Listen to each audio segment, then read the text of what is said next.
It's time to step into the Coming Out Lounge, a cool, safe space to be true to your sexual self. With your host, Rick Clemens. Rick has helped hundreds of people come out of the closet, and now each week he's bringing you cool insights for loving and accepting yourself, boosting your self-confidence, and living a guilt-free, purpose-filled life on the other side of the closet doors. Cuddle up with yourself and get ready for heartwarming coming out stories, ideas for living authentically, and tips for being fully self-expressed. Now here's your host, Coming Out Coach Rick. Hello, everyone, and hello, Closet Busters. You know what time it is. It's that time of the week once again when we step out, step up, and step into living our powerful truth. We're talking about stories of being gay and lesbian, bisexual, transgender, polyamorous, everything under the spectrum of queer, and everything outside of the gender binary norm of heterosexuality. But today I want to talk about just basic transgender life. And for a moment, I want you to imagine that you've never been married, you're an avid motorcyclist. In fact, you've traveled all over the country, from the Pacific coast to the Great Lakes, riding your motorcycles. You have this great love for cats, you attend church regularly, you're a great cook, and you've even had the beautiful opportunity to be an extra on the show Glee. But all along the way, you kind of felt like something just wasn't quite right. You wanted to delve in and find that piece of yourself that seemed to be really elusive. But in your mind, man, to you it seemed like, the kid who had the dream of being a Major League Baseball player. But to become pro, that was kind of out of reach. And it took a lot of talent and a lot of drive to get to the top. And so, not unlike a pro baseball player quest, you just kind of felt trapped in your old self. Until one day, you started to really delve in and say, this is who I am. This is who I'm meant to be. And you got really, really serious about your transition. Today, I'm bringing on the show someone that I've had the pleasure of speaking with as I do PFLAG speaking engagements here throughout Southern California.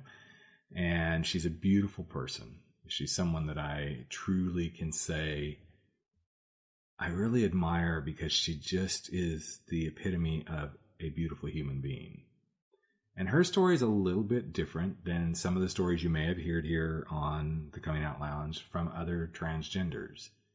Because you see, my friend Christine Roy is actually, she's kind of had a pretty smooth transition once the ball got rolling. And the reason I brought her on today is I want to share another side of the transgender journey. And I'm not saying it was easy for her. We'll get into that. But there were aspects of it that she's kind of been pretty lucky along the way. But enough about me describing it. I want to bring Christine on and let her start sharing her story. Welcome to the Coming Out Lounge, Christine. Hi, Rick. How are you? I'm great. And I'm really excited that you're here. I'm so glad you're taking the time to do this. I don't know, every time I get to hear your story when we're sitting there side by side speaking to the students that we speak to in colleges and universities, I'm really taken by how somewhat matter of fact you are, and how at peace you seem to be with yourself in who you are and who you've always been. But something tells me that's not really the way it's always been. There's always been that thing that kind of was like just bugging you. So let's start wherever it feels comfortable for you. I know that there's a part of your story that, you were pretty far along in life when this finally came about. But what was it like before 2008 and in your mid-40s? What was going on for you in your younger life? Well, yeah, just to kind of quickly give you the basics. So I'm in my 50s. So that meant, I was born in the 60s. Mm-hmm. And I grew up in Southern California, had great parents.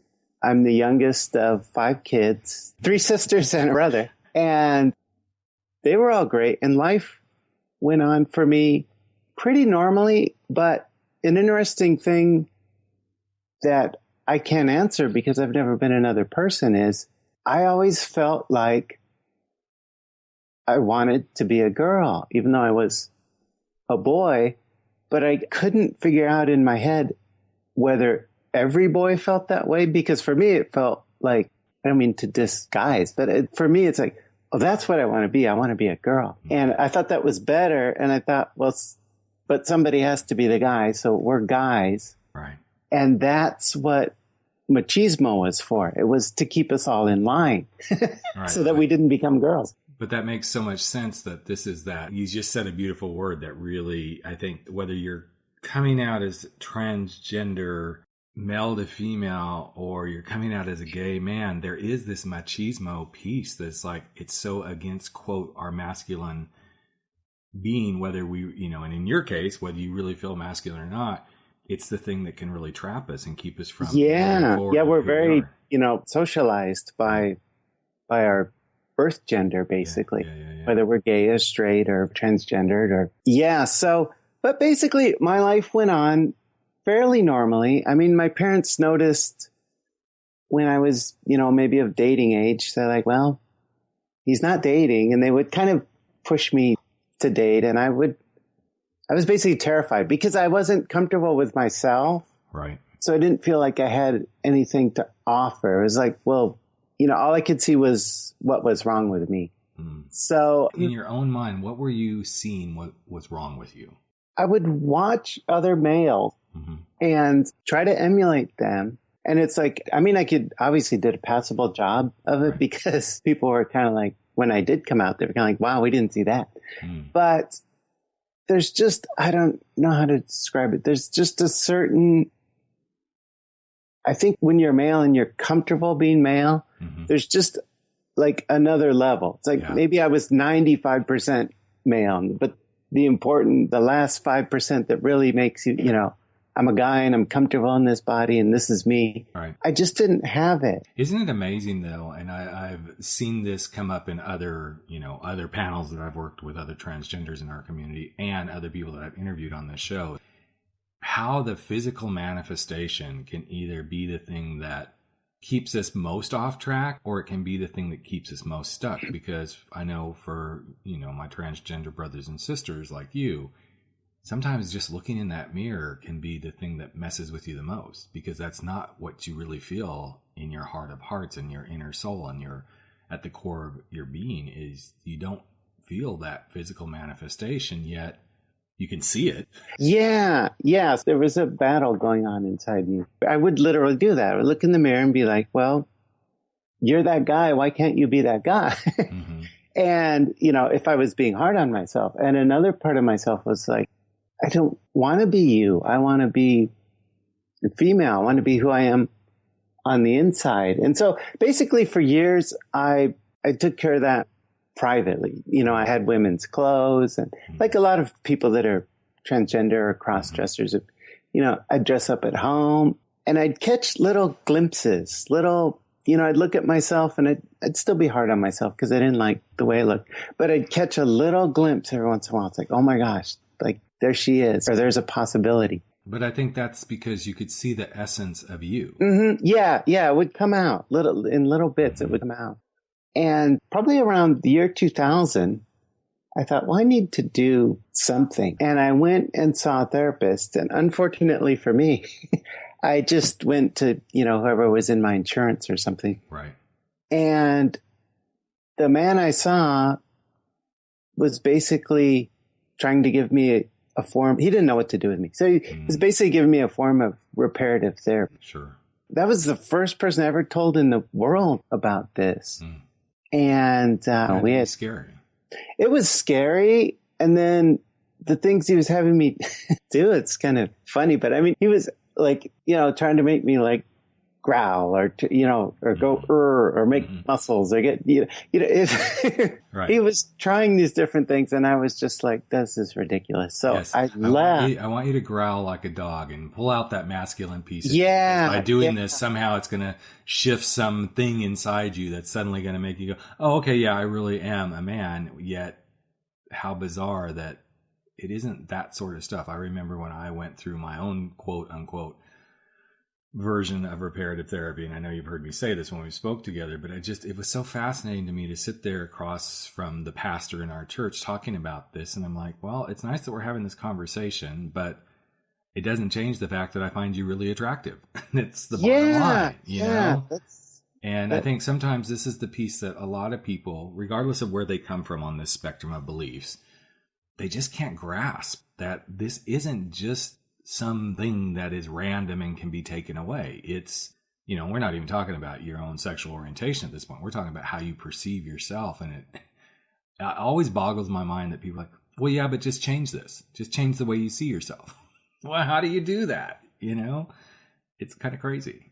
Yeah. The only thing I would say is to people like that is like, well, I want you for a day to dress up like, get in touch with your feminine side and dress up like a woman. I mean, the vast, right. If I'd have told that therapist that, he would have said, no, right. Immediately, because that wasn't him. So, one of the things I still remember this conversation. It was a very heated, and it happened several times, but I remember the one that was very heated with my own father was, okay, Dad, I want you to really put yourself in my shoes, and I want you to look at women. He wasn't the nicest man when it came to women. I mean, he was a womanizer, and he had a lot of different affairs in his life. And I want you to just imagine that you can't be attracted to women any longer. It's just not possible. You're being told you can't be that. Well, that's different. That's different. No, it's not different. It's the same thing. It's amazing to me. And we're talking, again, sexual orientation here versus gender identity, but it boggles my mind that people think this is a switch you can flip. Yeah, it does. It's now that we're as a community more open, the LGBT community, now that people are getting to know, I know, now my neighbors, my coworkers, I know a transgendered person. I know, lots of gay people, or I know gay couples that got, married at church. Right. Things are changing. So hopefully those attitudes will go with it, because that's kind of my story in therapy. So I went to that therapist around year 2000. Mm-hmm. The sad part was that really set me back, because I kind of thought, well, that didn't work. And so I didn't pursue it again until 2008. And by that point, you're in your mid-40s, right? Yeah, I think. There's 40 years of this, like, pebble in the shoe sort of thing that it continues to be there, yet it just hasn't been fully addressed in the way that it needed to. That had to be pretty painful. It was. And it was in the sense that, like you said, because I looked in the mirror mm-hmm. and just so internalized that I don't like what I'm seeing. And because I don't like what I'm seeing, it was like me as a person was not worthy. Like, people shouldn't treat me good. I shouldn't treat myself good. I'm not worth it. I'm not, I always felt like I was so much less than other people. And this is really common in our community. But I would say, just because of people like you and others that I've had the pleasure of getting to know in the transgender community, I think that thought process is even more exacerbated in the transgender community. I think so, because it really, once I started to really work with a therapist, that's kind of the first thing we worked on, was just kind of getting my confidence up. I mean, because it affected things like my job. Sure. I would get very stressed out because I didn't like to say, it's like, well, I better not say no or they're going to fire me. And I, would end up with an unmanageable, load of things to do, because people knew, we can just go to Chris and right. It'll get done. So yeah, in my therapy, that was one of the first things we worked on. She knew about the gender, because I went specifically and found a therapist that had worked with transgendered people and knew about them. And I think that's very important for anybody who's in that stage now. Yep. Try to find, with the internet, it's much easier, but try to find a therapist that knows about transgendered people, so that you're not training them. Right. I mean, I'm sure there are therapists that would love to learn and be good at it, but you really need somebody that kind of knows what to do. Well, and I think that applies to any kind of therapy you may be seeking. Again, we haven't really got to the whole sexual orientation piece, but just this past week, I had a potential client contact me who's actually a friend of mine, who came out to me, and for him, the work would be better served for him personally to have someone he could talk with face to face. He'd love to work with me, but he's like, I just would feel more comfortable being able to talk to someone and talk through this. And, I did a lot of work with him to help him find someone in his local area.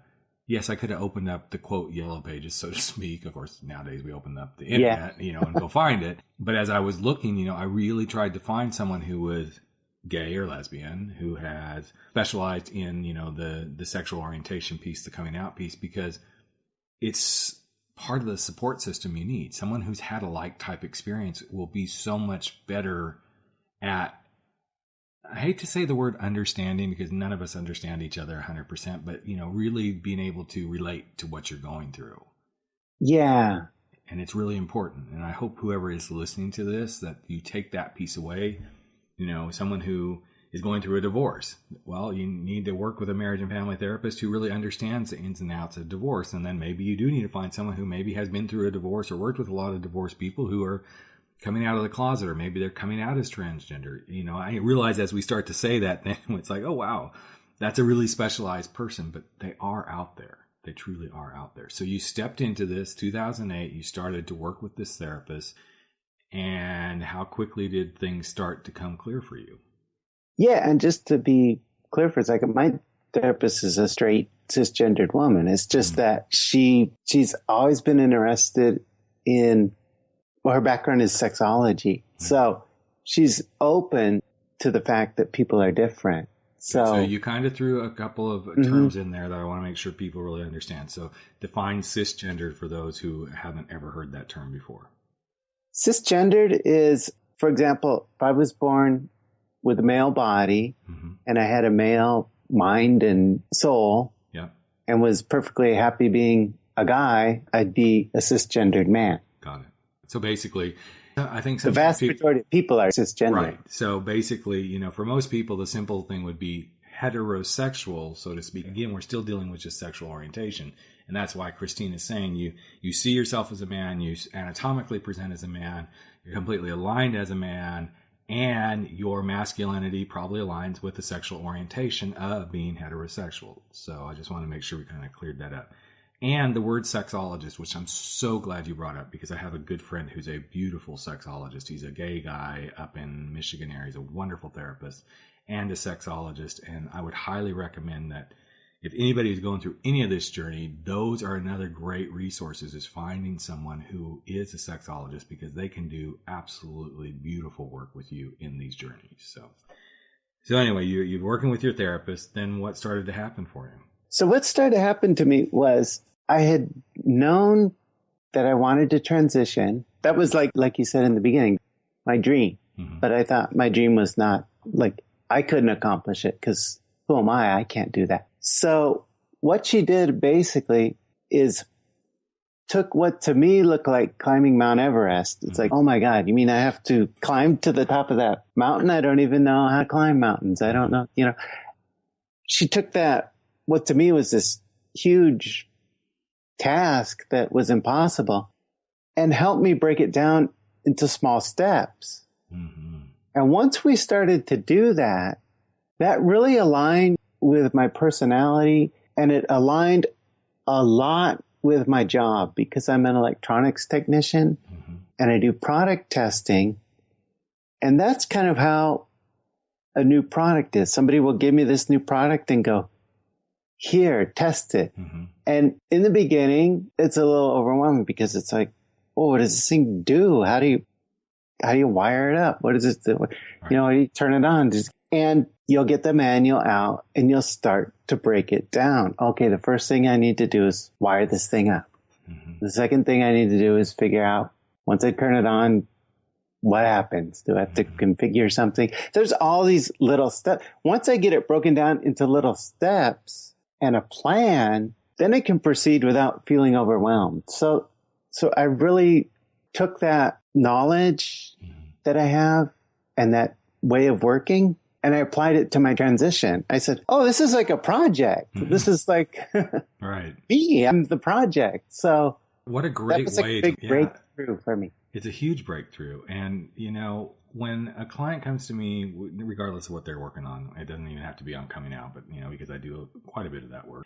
The overwhelm in anything, whether it's a client going through a job transition, or whether it's coming out of the closet, or going through a relationship breakup, or starting a relationship, it's like we humans love to put ourselves into overwhelm, when in reality, and your description of, taking this electronic device and breaking it down into manageable steps to see how it works, is such a beautiful metaphor for who we are in our sexual energy.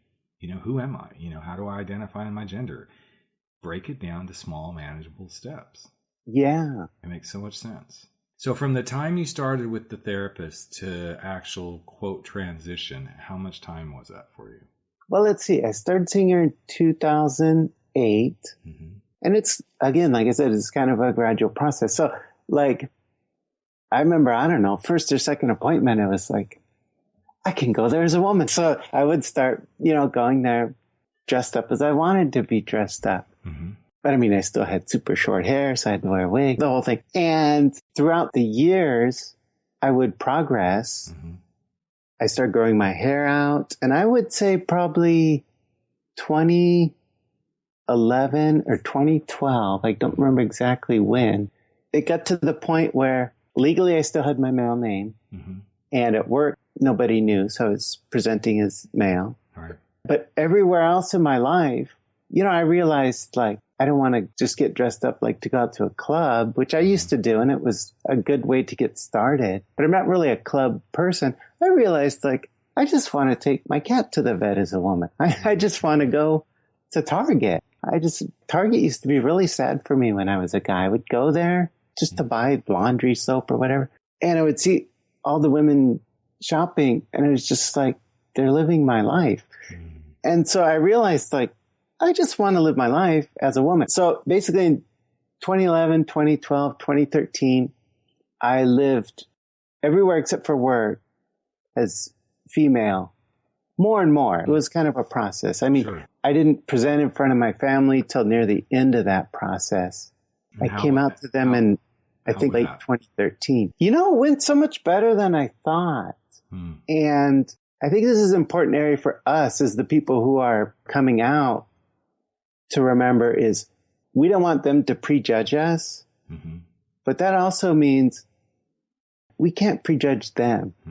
And there are many people in my family that are Christians, evangelical Christians, people you might think the way the media and everything's sort of political now, we kind of look at each other through that political lens. You say, oh, that guy's a Republican, so he must be, he must not like gay people, or she's liberal, so she's going to accept me.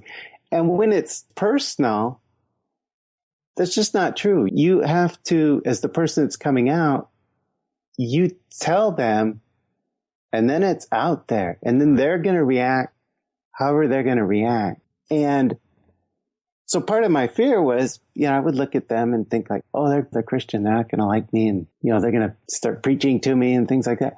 That was not what happened at all. As I told each of my sisters and my brother, we all live in different parts of the country, so this was all over the phone.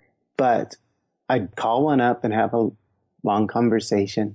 And usually one of the first things they would say is like, wow, this is a lot to process, but we love you. That was almost universally all of them. That was like some of the first things they said. They said, this is going to take me a while to wrap my head around, obviously, but we love you. And so once that was done, that was my big fear, that I was going to lose my family. That, if I'm not the person that people are expecting, meaning a guy, people are just going to reject me. And thank God that didn't happen, because honestly, I don't have any, as as somebody who's come out, you may have an idea, but you really don't have any control. Right. And I think once it's out, they're going to process it in they're individuals. They're going to do what they're going to. This is so critical to understanding that as much as we'd like to control it, we can't control the dialogue. We can't control, we can control part of the dialogue, our part of it. But once those words are out, we're done, so to speak. Yeah. We have to trust, and we have to give room and space. What I loved about what you just said, which I think is a very tweetable moment for this show, is do not prejudge lest you be prejudged yourself. And it's that two-way street of, we have to enable the space for others to process. Exactly. It doesn't mean they're going to embrace, and it doesn't mean they're not going to embrace. But the moment, and you and I know we've talked about this when we went on panels together, when we shared with students, that it's such a critical piece to give space for others to go through this journey, because the moment we reveal, they start the journey. Exactly. And only fair to give them space to be in the journey as much as we've given ourselves space for all these years. In your case, for 40 some odd years, and in my case, for 38 some odd years. We gave ourselves space to be in the journey. What I also know is we're both still in the journey, just like everybody around us is still in the journey as well. So now I'm curious because, you kind of talked about work was kind of the last bastion, so to speak. So that had to be a pretty big navigation in and of itself to kind of, here I am. And then suddenly one day I show up as Christine. It sort of was. Although, fortunately, again, going back to the whole planning thing, I didn't just obviously walk in morning and like, surprise. What I did to make this all work was I started my legal name change in like November. It must have been 2013. So when I filed the paperwork I was about to file, I can't remember, I set up a meeting with the HR lady. And of course I was terrified. I didn't, I just said, I need to talk to you about something and it's very important and it's personal. Right. And so she made an appointment for me in a few days. And those were kind of nerve-wracking days, especially when she said, okay, come up to my office. Oh, I was so nervous. I can only imagine. But I went up there and I told her, what was going on. I said, well, I'm transgender. And I kind of gave her a quick explanation of, I've always felt like a woman. I didn't get hit over the head. This has been a long-term thing. I just haven't revealed it. I wasn't working on a new product and the electronics exploded and here I am. And she was funny. There's been a few people, it's funny what people perceive about you, but she said, I thought that's what you were going to tell me. And I was like, really? Because my brothers and sisters were like, wow, we didn't see this coming. Right. We thought gay, but we didn't see, we didn't see transgender coming. Thus, once again, proving the point of don't prejudge. Exactly. We want to create the story. We want to create everything. But as hard as it is, it's going to serve you so much better to just go, okay, this is what I'm going to do, and we'll see where we go from here. Yeah. So anyways, once I told her the name change, gender change process, especially because the holidays were involved, was going to take 6 or 8 weeks. It was going to take quite a while. You file your paperwork. Sure. You come back for a court date. And so that gave my company time because she said, I'm happy for you, but I don't know what to do. And it's like, well, I don't know what to do either. And we'd recently been taken over by a much bigger company. So she got a hold of the people at the headquarters and they didn't know what to do either. They really jumped on it. I found a book called, I think it was called Workplace Transitions.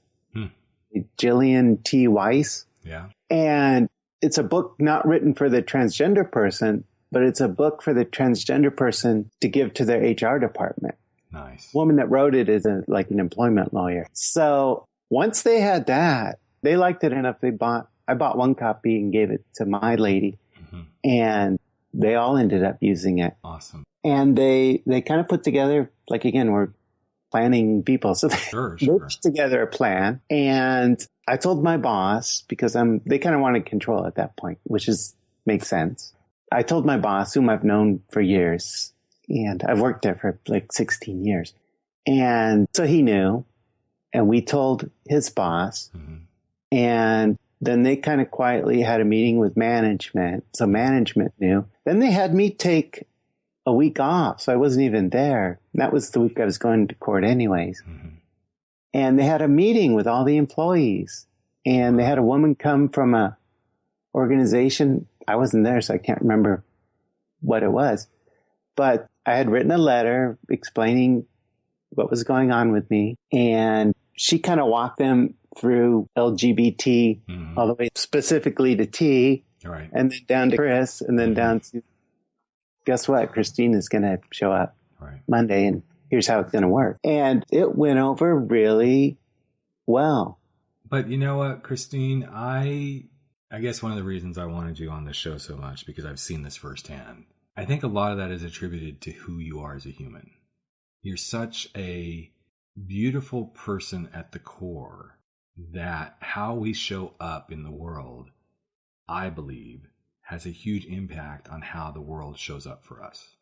Yeah, that's true. And because I've been with other, I've had other conversations with other transgenders, brothers and sisters, where they didn't have this, but to some degree it's how they also showed up that made it more difficult. And what I'm hearing, the underlying tone here is you just showed up is your most loving, caring, authentic, this is who I am, and I'm not trying to push an agenda. It's just, this is me. And I love that you had all these plans that you followed. And I know for people that I've done this work with, that is the protocol that we follow is, okay, what's the plan? In fact, I just had a conversation with a client yesterday who, out of the blue, he says, okay, I'm going to make this happen. He's headed to Thailand. He's flying last night to Thailand to see his family. And he goes, I'm going to probably make this happen this week while I'm there, that I'm going to come out to them as a gay man. And he had a plan, and we worked on the plan, and we talked about things. And, as much as that may sound silly to some people listening, to have a plan, it actually will help you through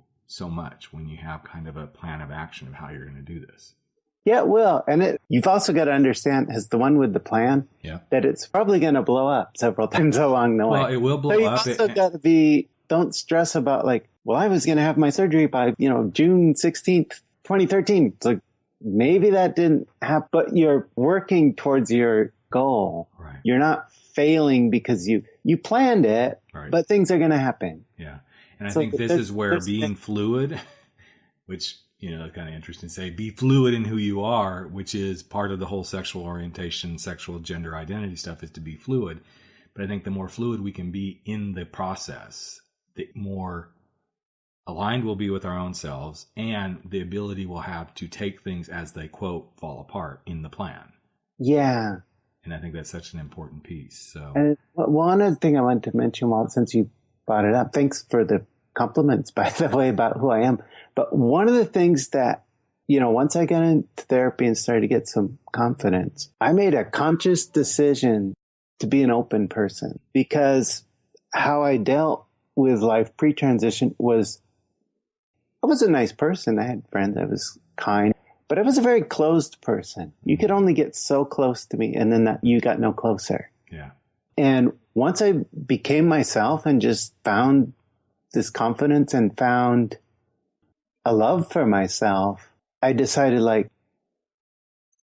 now I'm just going to be open. That hiding and everything else, that's over. So what a beautiful thing to discover. That's also, I think, why people have taken to me so well, is just like, you're just such an, Right. No, I sense that the very first time that we ever spoke, I thought, wow, this gal is really she's just open to being who she is. I think that's probably a really good space to kind of wrap up this part of the conversation, and to wrap up the show, is about how when you're open to being you, things become so much easier. Yes, that's so true. So one of the things I always ask each guest, and you've given such beautiful stuff, actually, especially in the last few minutes, you've just given so many beautiful tips and ideas about how to really do this. But one of the things I always ask is, if somebody is really struggling with being who they are, what would be a piece of advice you'd love to leave with the listeners? Mine would be, I know we kind of touched on it, but kind of the key in making all this happen for me was finding a therapist. And finding a therapist is going to be like dating.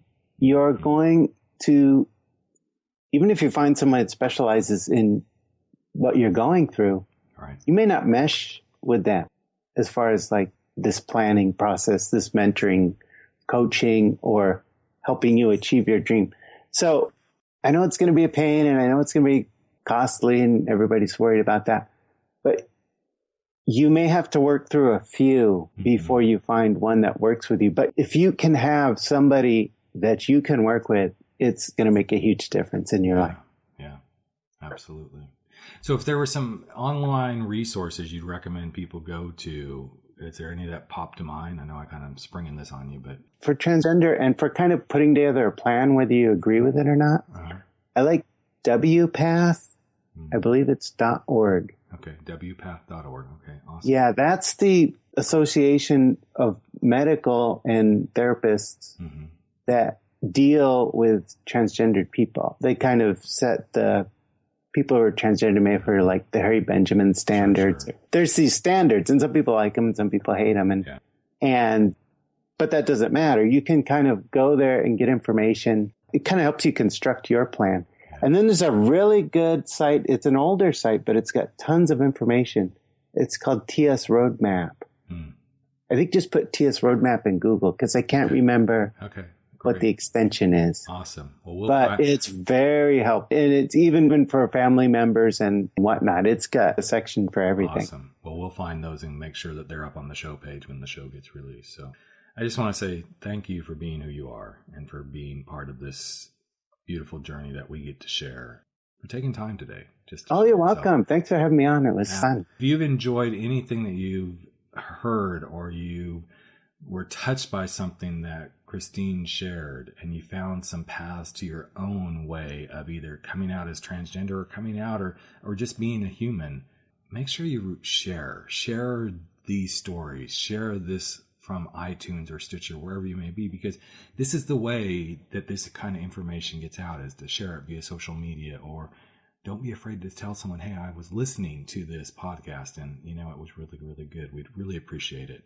Also, if you want to connect with me, you can connect with me on Facebook at The Coming Out Coach. As far as on Twitter, you can reach out to me at Rick Clemens, and that's Rick, CLEMONS. And the hashtag for the show is Coming Out Lounge. And as you know, we're always available. I've got tons of information that you can contact me on my website at rickclemens.com or The Coming Out Coach, and whatever you may need, we'd love to be of service to you. And I also want you to always remember, never stop stepping out, stepping up, and stepping into living your powerful truth. Until next time, I'm Rick Clemens, The Coming Out Coach, and you've been listening to The Coming Out Lounge, and we'll catch you in just a week. Take care, everyone. Hey, Closet Dwellers and Coming Out Lounge listeners. I wanted to invite you to check something out. For all the years that I've been a Coming Out Coach, one thing I've learned is sometimes people come to do the work with me and they only need a little bit of help to get over something very particular and very important to them. It could be reconciling their religion and sexuality. Maybe it's learning how to have the difficult conversations where they say, I'm gay. Possibly it could be, oh my God, I'm out of the closet, but now how do I do this same-sex dating and mating sort of thing? Well, what I can tell you is throughout the years, there are common things that show up over and over and over again. And what I've heard most from my clients and listeners of the podcast is, I want a way to work with you just on these particular subjects. Yay, I am so excited because I've taken the action and I've made this possible. So how do you find out about these particular programs? You go to thecomingoutcoach.com, or if you're on the show page right now listening to the podcast or have just listened to the podcast, over to the right-hand side of the podcast description and everything is an icon that says one-on-one coaching sessions. Click on that button, you'll be taken to a page that describes each of the different 9 sessions I'm offering. There are one-on-one sessions that we can do via phone, Skype, or even FaceTime. They're very action-oriented. We go right to the topic that you want to talk about. And each of these sessions also includes a copy of my book, Frankly, My Dear, I'm Gay. So what more could you ask for? You get me for 90 minutes devoted to you, plus my book. So go check it out. See if there's something that could help you as you step out, step up, and step in to living your powerful truth. Take care. I'm Rick Clemens, the Coming Out Coach. I look forward to working with you. You've just experienced the Coming Out Lounge. Go online to www.comingoutlounge.com to learn more, and tune in again next week for more stories and tips for being true to yourself.